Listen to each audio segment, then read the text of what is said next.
You're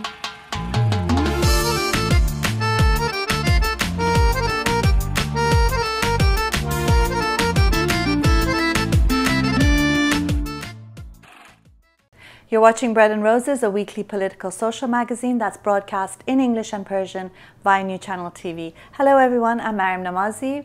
And I'm Fariborz Pooya. In this week's program, we'll be discussing violence against children.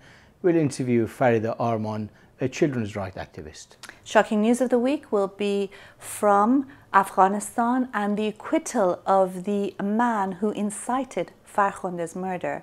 The insane fatwa of the week is from Malaysia and how even non-Muslims should dress piously.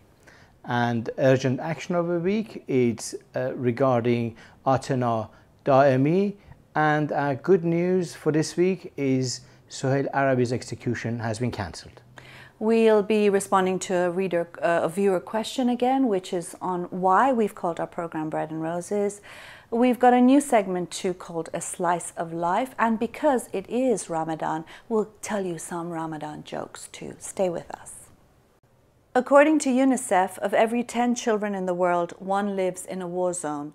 A child is killed by violence every 5 minutes, with most of these deaths occurring outside war zones. Those living in poverty are more likely to be victims of violence. Millions feel unsafe in their homes, schools, and communities. Child victims of violence have brain activity similar to soldiers exposed to combat, and more than 30% are likely to develop long-lasting symptoms of post-traumatic stress disorder. Only 41 countries have an explicit ban on violence against children. We need a safer world for children today. If we look at the statistics that the majority of children are being killed outside of war zones, I think it does really become very shocking indeed in the fact that children in their daily lives, in their schools, in their homes, in their communities are facing, an epidemic of violence really. Yeah, I agree. And a lot of these statistics, well, it doesn't show the violence and effect of it, the negative impact on children doesn't show itself in the statistics. A lot of children live in an environment that is violence against women, but we don't see that anymore. And also, I think there's a lot of things that aren't included in the statistics as violence, but in a way they are. Religious indoctrination, for example, is a form of psychological violence, in my opinion. Or child veiling, for example, is a form of abuse. A lot of these statistics, if you look at it, I think the level of violence, both psychological and physical, is truly immense. Yes, and also partly is the growth of religious organization and religious propaganda and religious, states that encourage really violence against children and create a situation for violence against children to be justified. But apart from that, we live in a society that the situation it's constantly is being reproduced. That environment that children are subject to really, really harsh conditions. And it's interesting because even in countries where you find that there are, stricter laws in defense of children, let's say in Britain with the Child Welfare, the Children's Act, you do see still nonetheless that there's very little money put into child protection. So there are incidences of child violence and violence against children to an extent that really shouldn't be happening. And we'll see a good policy. Sometimes we see pockets of brilliant activities and action in defense of children, but these are only pockets of good policy, good practice. When you look at overall, even in European society, you see that underlying violence against children, which is very closely linked to violence against women. Yeah, definitely. One of the things that's interesting too is that when we look at the question of violence, it's just not physical. If you look at the statistics, a lot of the violence takes place, for example, in the cyberspace, and it's a form of cyberbullying. So it is good to see the various forms of violence against children. But on the point that Fariborz made on the fact that so much of violence against children is also linked to violence against women, we're now going to be seeing an interview that Fariborz did earlier with Farida Arman, who's a campaigner for women's and children's rights, about this aspect of violence against women, how it affects children so very deeply. Stay with us.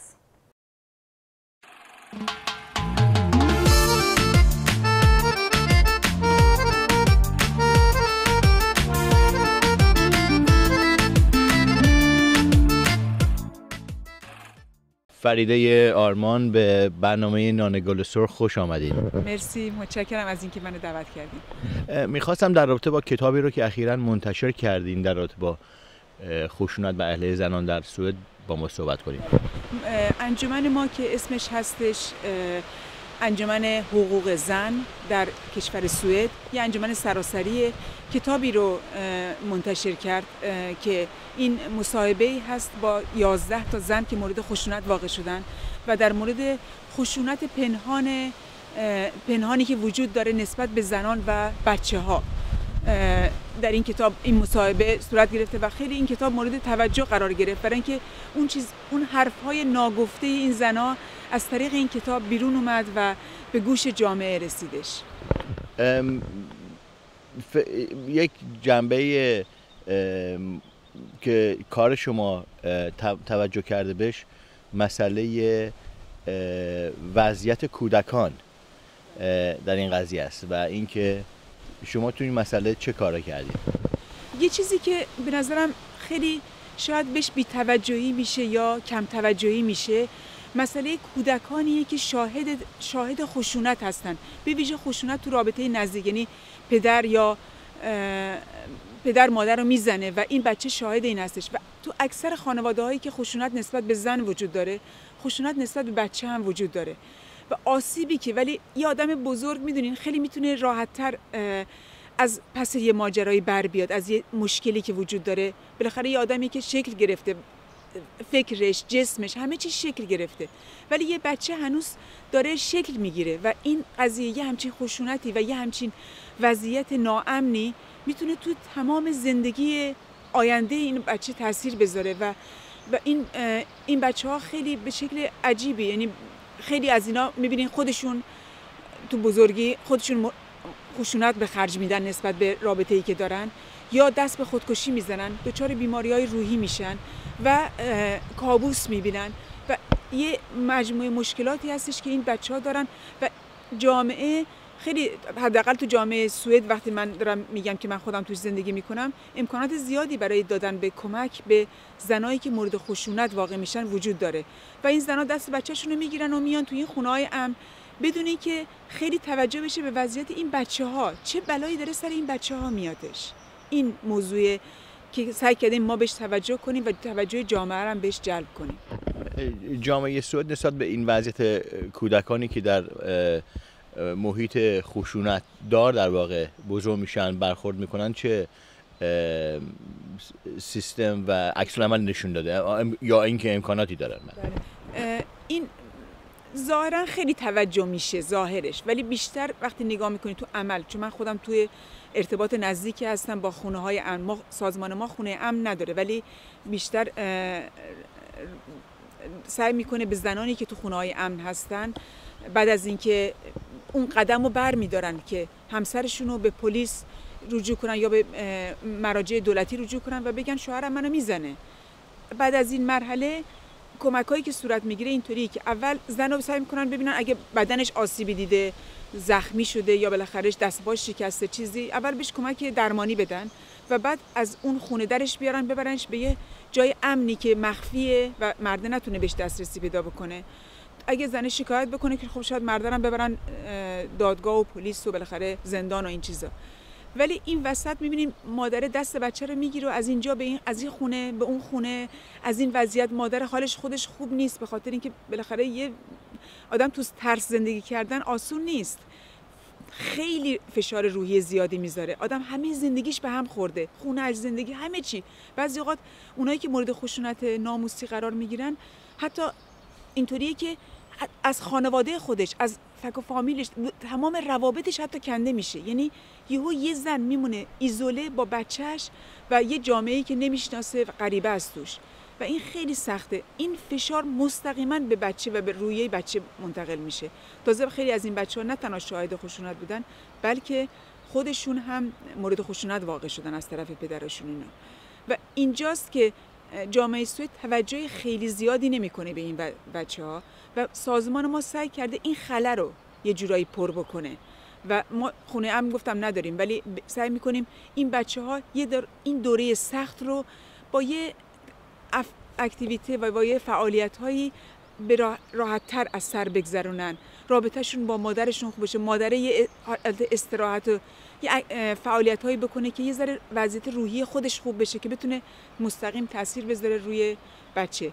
خیلی از بچه‌هایی که با مادرشون میان پیش ما که از خونه‌های امن هستن بعد از اینکه مورد خشونت واقع شدن، اینا می‌دونین بچه بدنش مایچه‌هاش میگیره، دستاش، پاش گرفتگی مایچه پیدا میکنه به خاطر این فشاری که داره.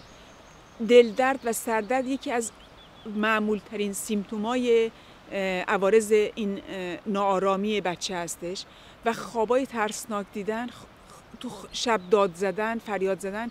بچه احساس ناامنی میکنه، همش چسبیده به مادرش، به هیچ کس اعتماد نداره و همه چی، یعنی این پروسه ادامه پیدا میکنه. این وضعیت اگه آدم تو به موقع بهش نرسه، و من چیزی که من میخوام بگم اینه که چه به مادرایی که مورد خشونت واقع میشن اگه صدای منو میشنون، چه به کسایی که در کار میکنن با زنایی که مورد خشونت واقع شدن و یا ارتباطی دارن، اینی که توجهتون و فوکوستون رو بذارین روی بچه. بچه هیچ کی رو نداره به جز ما بزرگا. بچه هیچ کمکی نداره. اگه ما بهش کمک نکنیم، این شونه‌های کوچولو بایستی این بار به این بزرگی رو حمل بکنه و زیرش خم میشه، زیرش خورد میشه و این وظیفه ما هاست. ما بزرگاست، انجمن هاست، نهاد هاست، اکتیویست هاست و تمام نهادهای دولتی در درجه اول که زیاد توجه نمی‌کنن متاسفانه. ایران که وضعش خرابه، اصلا به زنی که مورد خشونت واقعا میشه کمکی نمی‌کنه. اون باید اصلا اول رژیم رو سرنگون کرد تا بعد آدم برسه به اینکه حقوق زن و بعد حقوق کودک رو بتونه بگیره، از این بالاخره بهش دستیابی پیدا کنه. ولی توجه همه باعث به نظرم خیلی فوکوس بشه به این بچه‌هایی که تو این وضعیت هستن. میگم اتفاقا یه آماری من خوندم خیلی جالب بود، گفته بود که روی 500 تا بچه توی 10 سال که مادراشون بر اثر خشونت مرد به زن فوت کرده بودن، این بچه‌ها اکثرا یا خودکشی میکردن یا دچار بیماری‌های روحی شدید میشدن. و میگم یعنی حتی تو بزرگسالی این باهاشون میادش. ببینید این خیلی تکون دهنده است به نظر من. به عنوان سوال آخر و کوتاه، فکر کنید تاثیر کتابی رو که شما چاپ کردین عکس‌العمل جامعه به شکل واقعی چی بوده؟ جامعه سعی میکنه، یعنی اولا میگم این کتاب خیلی منتشر شد تو روزنامه‌های مختلف، رادیوهای سوئدی و تلویزیون سوئد چه با من چه با دستاندرکاران این کتاب مصاحبه کردن و میگم یه صدایی از درون بود. این کتاب یه صدایی بود که شاید شنیده نمیشد قبلا، الان جامعه اینو میشنوه و موظف نسبت بهش واکنش نشون بده. سازمان ما تونسته خیلی محبوبیت زیادی کسب بکنه و ما پروژه‌هایی که میدیم برای کمک به این زنان و بچه‌ها اکثرا با موفقیت پیش میره و خیلی زنایی که تو شرکت میکنن خیلی تأثیرشو مستقیم میبینن. سازمان‌های زیادی هم دارن میخونن این کتابو، امیدوارم بتونن جامعه توجه بیشتری بکنه بهش. با تشکر از شرکتتون برنامه نان گال سرخ. مرسی، خیلی ممنون.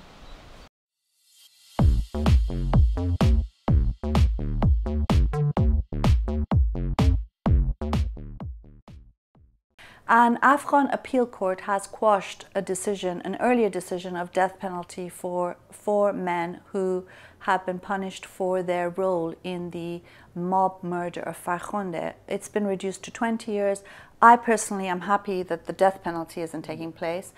But nonetheless, what's most shocking and outrageous is the fact that the shrine keeper that actually incited the mob violence by accusing Farkhonde of committing some sort of act of blasphemy, he's been acquitted.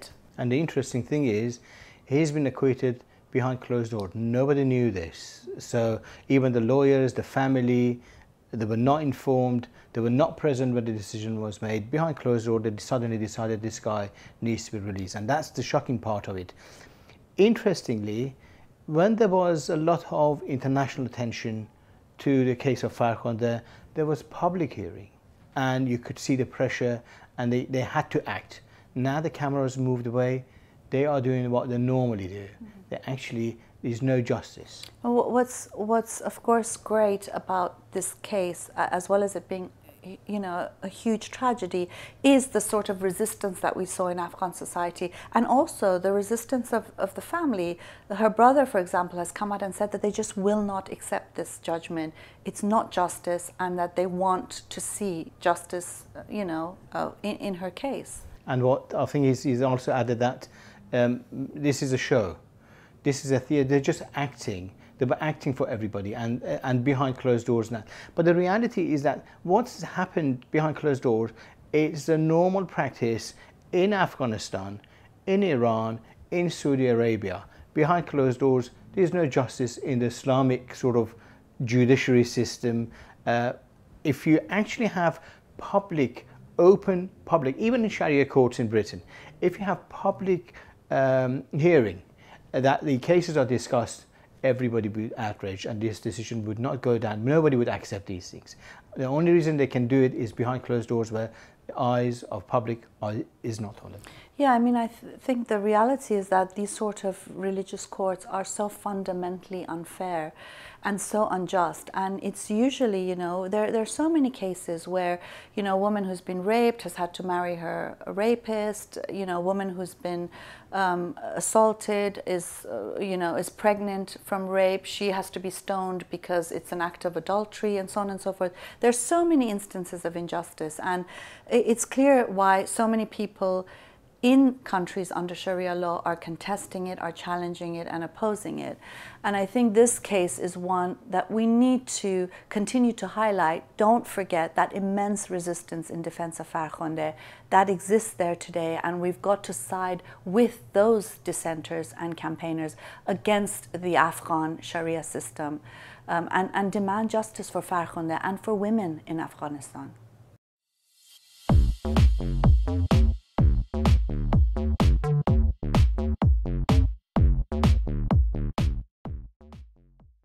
A mufti in Malaysia has stated that non-Muslims should dress modestly as a way of respecting Muslims, because they don't want to see, you know, women's awrats, which is, as Fariborr says, the naughty bits, out in public, out there, even though you've got clothes on and you're walking, you know, down the street, quite respectable, doing your business as usual. They don't like to see it because it's that imagination of theirs. They can't. And the definition of naughty bit, it changes. Yes. So it could be your breasts. Definitely the thighs. The thighs are big time part of the naughty part. Your arms, yeah. Your neck, your hair. You know, the your eyes. Legs. The eyes have it.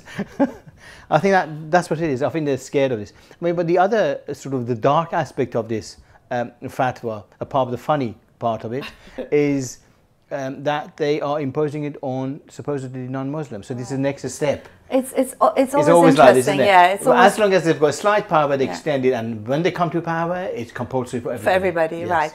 And that's, I think, the trick that they play, isn't it? They start imposing it step by step, making it, you know, it's just they always, and usually it's women are targeted, and I think every society should see that when women are being targeted and their awrat is being targeted, and they start talking about the thighs, you watch out, because you're next. You're next. So, you know, again, ridiculous. We all have to dress modestly because, you know, they don't want to see us because we're forbidden to them. Well, shut your bloody eyes. Don't look if it's so offensive to you. But this is how people actually look, you know, everywhere.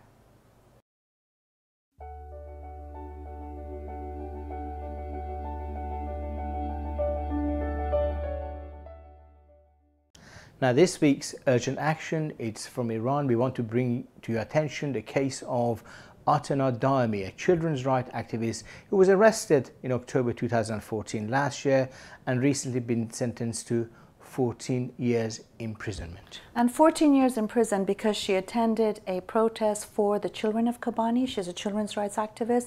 They found, you know, things on her cell phone, you know, jokes that are available on all cell phones based on the applications that you might download, as well as songs by Shahin Najafi. There's not one Iranian in the world that doesn't listen to Shahin Najafi. And she's been accused of insulting the leader of the Islamic regime of Iran. Which is rubbish. That's not what she's done. She's defended children's rights. And national security. That's the other thing they've accused her of, undermining national security. And that's the thing, you know, to defend children's rights is an affront to national security, according to them.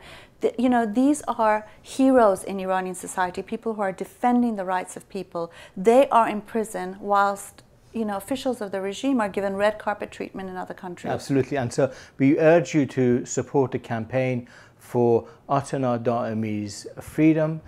She should be released immediately.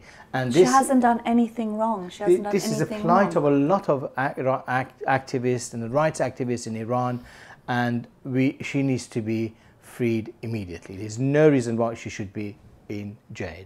We're going to give you some information at the bottom of the screen so that you will know how to stand up and defend her, something we all need to do.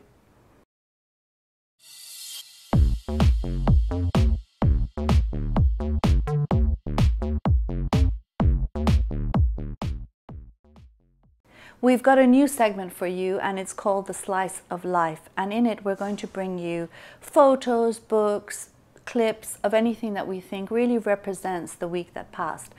And for us, it is a photo of a retired man, pensioner, sitting on the floor in front of a bank crying. And it's a really heartbreaking photo. Obviously, you know, he's lost everything. And it's just a photo of the effects of austerity on people in Greece and everywhere. And you'll see him actually lost all hope, and they are the same sort of group of people in a queue. So that is very much related to the situation in Greece, and this is why people are protesting. Exactly. And that picture, this picture and the face of this gentleman says a million things. It justifies the protest in Greece and the case that IMF and European banks are, what they're doing, it's wrong. Yeah, yeah. I mean, I think, again, this photo does speak a million words. I mean, I don't think any words can explain the despair and hopelessness that a lot of people face. But on the other hand, you know, the wonderful thing is that the people in Greece and the protests have actually given hope to lots of people facing austerity, facing this sort of despair and poverty and hopelessness in many countries across the world.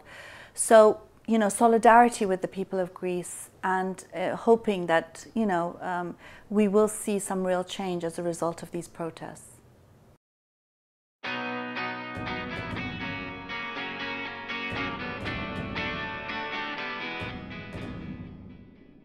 Now, good news this week, it's from Iran again. Sohail Arabi, who was about to be executed, his execution has been cancelled. Yes, excellent. I mean, he's the young man who had been accused of insulting Muhammad, Islam's prophet, insulting Khamenei and other officials of the regime for things he had written on Facebook and so on and so forth. So thankfully, his execution sentence has been cancelled. He's not safe completely yet, so you know, this is something that we need to continue protesting on. The pressure, the pressure, you know, and the campaign. I mean, we did raise his case in Bread and Roses and many other organizations, Amnesty International, International Campaign Against Execution in Iran. You know, had his campaign. They all worked really, really hard to put pressure on the Islamic regime to stop execution, specifically about his case, and that has given result. And this is a brilliant news for everybody, and particularly the family. Yeah, definitely. I mean, so this is great news. Well done, everyone, for protesting and raising your voices against his execution. We do have another bit of good news, though, and that is that Saudi women are now, in some situations, allowed to drive. Take a look.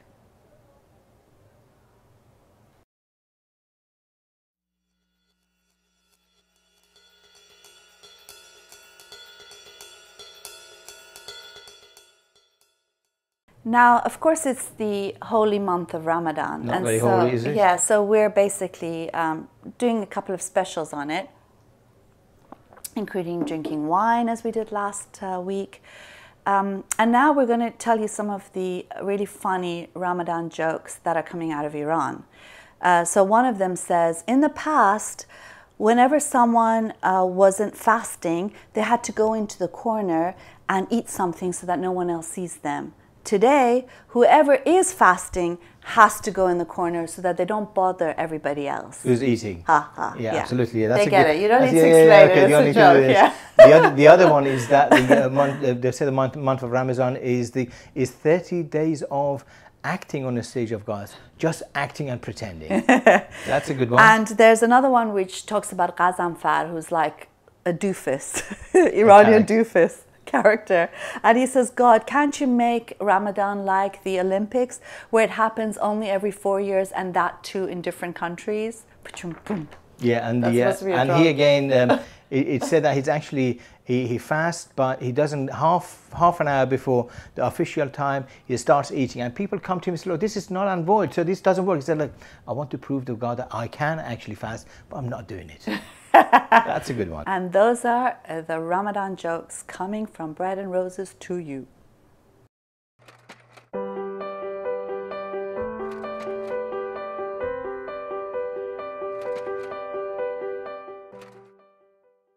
Question of the week is from one of our lovely viewers, Tayyebe, who asks why we've called our program Bread and Roses. And the title Bread and Roses comes from a March 1912 women textile workers march and strike. And this became the slogan of their protest, because it basically means that we want bread, obviously, we want to be able to live, but we also want beauty and happiness and love, which is symbolized by roses. We fight for a better life. So we want bread, and naturally for everybody a better life, but we want it with roses. Yeah. We want, that's just combined. You can't just have bread or roses. You've got to have it together. Definitely. Yes. So that's the reason behind this name. It represents, I think it's significant, and it's become, one of the rallying cries of the labor movement as well, and it continues to be so. There's a lovely film called Pride, where gay rights activists go to support the miners. Yes. In their strike, and in one scene a woman gets up and sings this song. So if we're allowed to show it, we'll show it for you. And also we'd like to show you a little clip of Dan Barker, who's the head of Freedom from Religion Foundation, who I saw earlier at a conference in Germany, and he played a bit of this song for us as well. So we'll show you both of those clips if we can. Well, that brings us to the end of the program. End, yeah.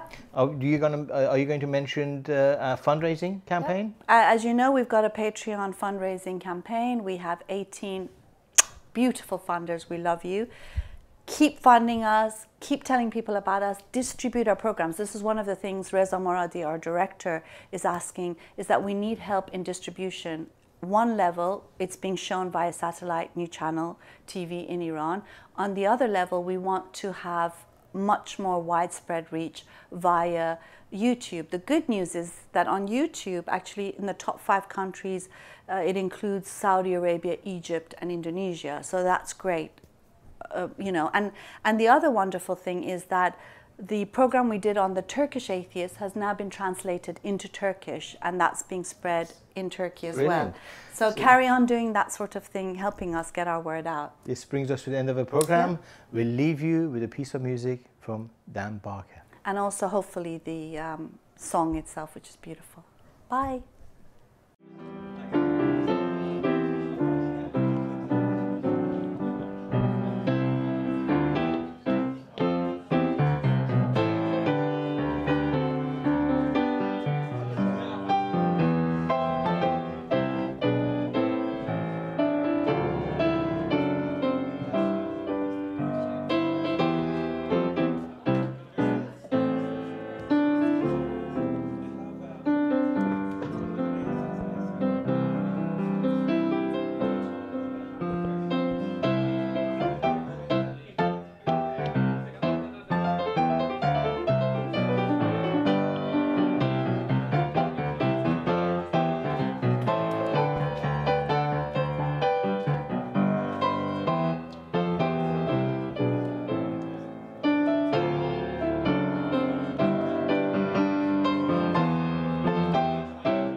Hi, I'm Mariam Namazi. And I'm Fariborz Pooya.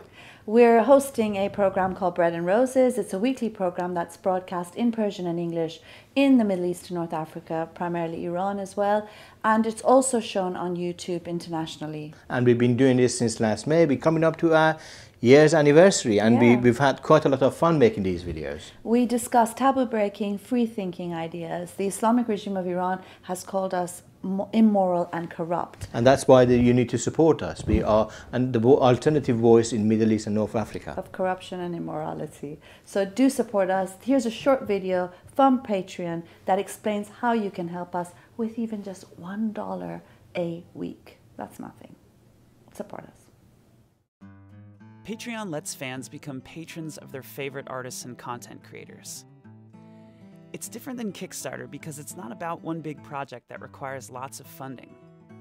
It's more for bloggers or YouTubers or webcomics, anyone who creates on a regular basis. Here's how it works.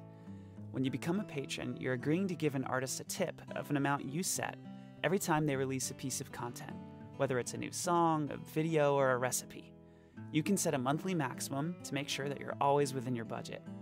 Choose an amount, enter your payment information, and you're done.